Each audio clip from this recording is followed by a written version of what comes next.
చెండి అమ్మనంత రాను అని చెప్పాను కదా. ఇప్పుడు శ్రీవర్షిని నిజంగా ఎక్కడ ఉంది? సిరి నువ్వు ఎక్కడున్నా కూడా సంతోషంగానే ఉండాలి. నువ్వు ఎక్కడున్నావు అది నాకు మాత్రమే తెలుసు, ఇంకెవరికి సీక్రెట్. కాబట్టి తను సీక్రెట్ గా ఒక దగ్గర ఉంది. అది నేను ప్రెసెంట్ ఇప్పుడు కాదులే. అసలు అగోరికి బ్రేకప్ అవడానికి రీజన్ ఏంటి? అగోరిలాగా మారదామని నేను ఎందుకు మారుతానా? చిన్నపిల్లలు క్యాటరింగ్ పోయినా క్యాటరింగ్ పోయిన వాళ్ళు క్లీన్ షేప్ చేయమా 5 hours వస్తాయి.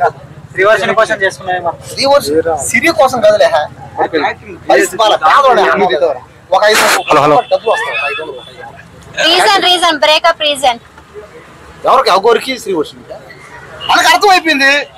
చిన్నపిల్ల తెలుసో తీరికో ప్రేమిస్తాం అందరూ ప్రేమిస్తుంటారు. ఇక్కడ ఇప్పుడు మన ఎవరిని ప్రేమించిన కూడా ఆ అమ్మాయి కూడా ఎవరో ఒకరు ప్రేమిస్తుంటది.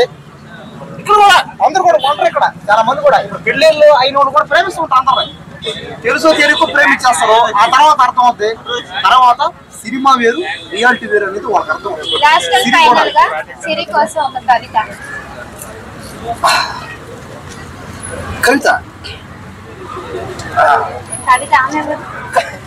కవిత అంటే అదే కవిత కదా అన్నవని అంటే కవిత అంటే ఆ కవితనా? వద్దు అది డేంజర్. అది ఆ కవిత అది వద్దు.